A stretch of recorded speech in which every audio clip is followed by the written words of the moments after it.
You are watching WPTV, award-winning college television. Welcome back to the desk. The MLB is getting things underway with the start of spring training, and here with me to break it all down is Andy Gavin, Tyler Cooper, Andrew Ballistreri, and Daniel Karp. Guys, we've got some new faces in new places, and I'm just, I want to get it started off the bat. We've had a lot of teams sign players. Daniel, we'll start it with you. Who are you most excited to see on their new team? I'm excited to see Chris Sale, now of the Atlanta Braves, formerly of the Boston Red Sox. It's going to be a motto for a lot of guys. If he could stay healthy, there's a tremendous upside with him, but he has not been healthy at all. We'll take a look at his stats. Last year with the Boston Red Sox, 6 wins, a 4.3 ERA, 125 strikeouts, and a 1.09 WHIP.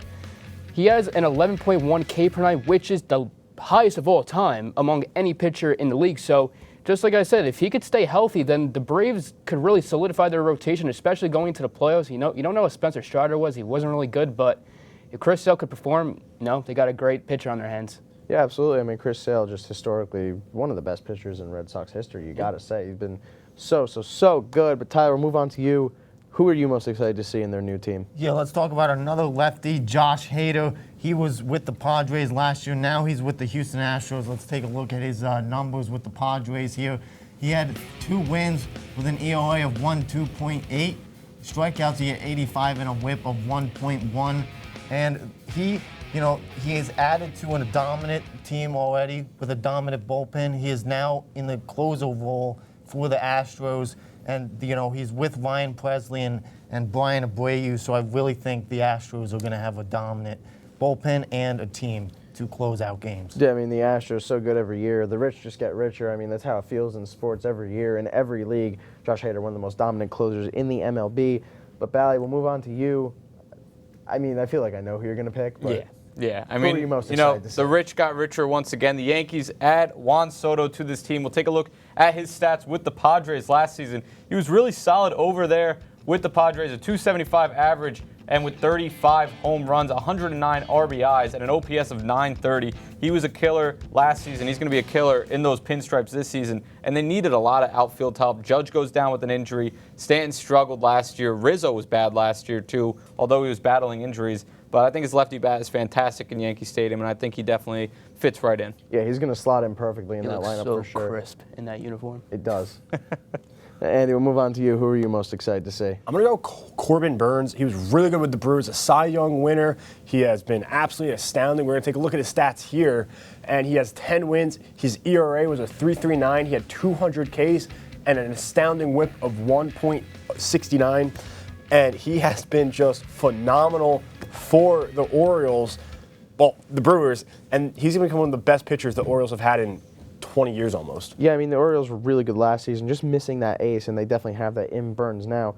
But we'll move on. We've seen a lot of guys sign with teams, but there's a lot of guys who haven't, and one of those guys is 2023 NL Cy Young Award winner Blake Snell. He's been rumored to have been offered a contract by the New York Yankees. Andy, take us through Blake Snell's season. Yeah, we're going to look at his stats from last year as he won the NL Cy Young. He has been absolutely phenomenal. He had 14 wins. He had a low 2.25 ERA, 234 Ks, and another great WHIP we're going to look at right here, a 1.189. And then we look at his stats between the Orioles and Yankees because he's rumored to go to the Yankees. Last year, the Orioles were 101-61. The Yankees were 82-80. ERA kind of similar right there. WHIP also kind of similar. 183 home runs to 219 home runs, but look at the average. That tells the story right there for those teams. And their first meeting is going to be April 29th, and you see the average right there. Almost 30 points higher right there. And I'm excited for that first meeting on April 29th. Yeah. At the stadium, too. Yeah, it's going to be exciting. It's really going to be a clash of the Titans now at the Orioles. I mean, they sold their team, and that's what their fans have been looking for. But, Andy, we'll swing it back to you. Do you think that this could make, if the Yankees do sign Blake Snell, do you think that could make them winners of the East? No, I think there's still a lot to do. You have to see what's going to happen in left field. There's Verdugo the Yankees have a situation with. And you look at the Orioles. They are pretty well-rounded throughout the infield and the outfield. Obviously, Rutschman's there. You're going to have Henderson there.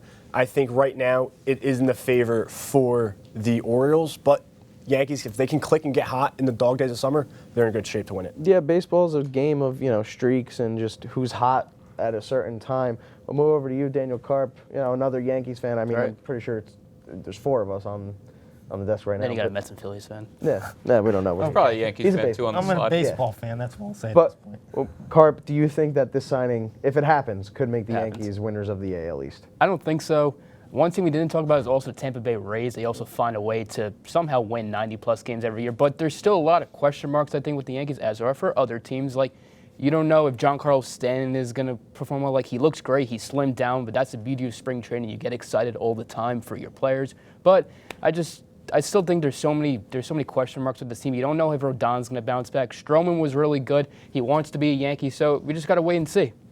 Yeah, no, I mean, it really is just a game of waiting and seeing at this point. Coop, we'll move it over to you. Do you think that this could make the Yankees winners of the AL East? Yeah, I think so, Mark, because, like, if they get Blake Snell, I think it would be like an all or nothing type of thing, like the Mets had with Justin Verlander and Max Scherzer. So, the Yankees have all the pieces to win a World Series. So if they get Blake Snell, that will put them over the top. Yeah, I mean, I agree. And the all or nothing thing with Verlander and Scherzer didn't work out so well for the Mets. But, Andrew, really quickly, do you think that this would make the Yankees? Yeah, absolutely. I mean, last year was kind of one of those. It was an outlier that we've seen in the last 5 or 6 years for the Yankees. Stanton did not look good last year. Rizzo was injured. Judge was injured. Stanton looks like he slimmed down. Rizzo has looked good from what I've seen in training. Obviously you add Soto. If you can add Snell to this rotation as well, then I think the Yankees are absolutely the front runners in the AL East. Yeah, I mean, there's no reason that they shouldn't be, right? Yeah. But we'll move on from one New York team to the other. After a phenomenal rookie season, Mets starting pitcher Kodai Senga will be out with an injured right shoulder to start the year. The Mets have some players who need to step up with his absence. Tyler, you know the Mets very well. Yes, Who I do you do. think that player will be? Yeah, I'm going with Frankie Lindor or Francisco Lindor. He, I think he needs to step up for the Mets because, he's not. Like his glove, if we take a look at his stats here, his average is 254, home runs 31, and RBIs 98, and an OPS of 806. And I think we know he's a solid glove over there at shortstop, but in the batter's box, he's like mediocre every season. I watch him, he's like, kind of, we know he can produce in the spots, like in the big time spots, but we need to see more of that this season, especially with Kodai being out. He needs to be that leader on this team. Yeah, the offensive production is really going to have to step up in the absence of someone who was phenomenal for the Mets last year. Andrew Ballistreri, over to you. Who do you think that Met will be who steps up in the absence of Senga? It's absolutely Pete Alonso, and he absolutely needs to step up after a very disappointing season in 2023. Take a look at his stats from last year, but it's also a contract year for Pete, and players, they tend to do ball out. Last season, 217 he hit, as well as 46 home runs. At the ribby side, 118 and an OPS of 821. His average and his OPS, both the worst numbers of his career. This guy's a 275 hitter with a plus 900 OPS usually, and the 46 homers looks nice. It was third in the league, but he needs to step up this year. Yeah, I mean, he's going to have to. Again, the offensive production needs to take a step up. Andy, we'll move over to you. Who do you think that Met's going to be who steps up? Has to be Jeff McNeil, the flying squirrel. Batting champion in 2022. And we're going to take a look at his stats here. He is just a utility player all over the field. He can play second, left field, third base. Look at that picture right there. Like, look at that. 270 for his average, 10 home runs, RBIs, 55, OPS, 711. He's not a big power hitter. He's a contact hitter. I'll put him in play. But he makes a lot of contact, kind of like DJ LeMahieu. Every year, he Flying either squirrel, hits I like. 340 or he hits 250. There's no in between either. That's not bad. I And- mean, consistent 250 is something that you So take. this year, every this is four the year at-bats you a expect him to hit 340 again. But yeah, Karp, quickly, we'll move over to you. Who do you think that Met is going to be? It's got to be a starting pitcher, and I'm going to go with newly free agent signed Luis Severino, former Yankee. A messy season for now in New York Mets. We'll take a look at his messy season from last year. Only 4 wins, ERA of 6.65, 79 Ks, and a whip of 1.64, which is absolutely horrendous. But the same thing like Chris Sale, ironically, now they're the 2 best pitchers about 5 years ago in the AL East, ironically now in the NL East. A tremendous upside with Luis Severino. Obviously, we know injuries have plagued his career, unfortunately, but there's just tremendous upside with him. If he could be great, if he's healthy, he could potentially be great. But at the last season, after everything he's really gone through, I don't know. But another thing, you got to wait and see. Exactly. I mean, the health is a big concern, especially with him. With any MLB player who's had a history of injuries. But Severino definitely stands out in that aspect. But to close out, The MLB has a lot of free agents. We mentioned it earlier. There's a lot of free agents who haven't signed, specifically the Scott Boras clients, right? He's not, Blake Snell, not the only one to have not yet been offered or not yet signed a contract with an MLB team. Cody Bellinger, Jordan Montgomery, and Matt Chapman, among many others, are still unsigned, which has led to a lot of debate as to whether or not a hard deadline or a time period for free agent signings should be instituted. Andrew, we'll start with you. What do you think about this? Absolutely not. There's no way, there's no feasible way to make this work from a team standpoint or from a player standpoint or from an agent standpoint. I mean, Scott Boras, he's doing what he should for his players. He's trying to get them the most amount of money that he possibly can. And what are you going to do? Are you going to penalize these players for it if they don't sign in this certain 2-week window, 3-week window, whatever it is? Or are you going to penalize teams if they want to go sign a player after this window?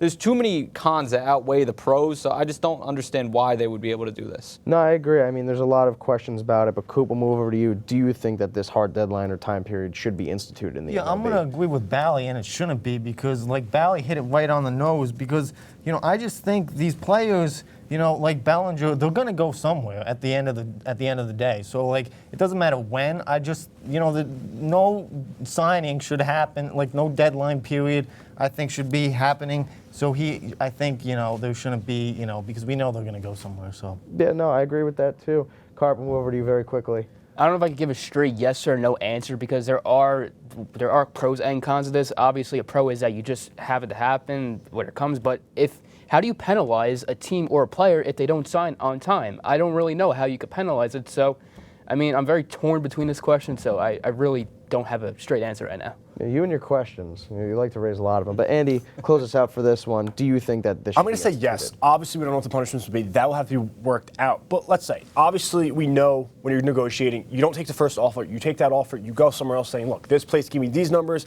Can you match it or make a better offer, right? That's what they're doing. They're stretching out these negotiation tactics to try to get the best number, and now they're going into spring training, and it's now a 3-month process. If they can wrap it up, make it quick, that'll help baseball especially. Yeah, and speaking of making it quick, we're going to send it over to WP Basketball to wrap up their season here on Sports Desk.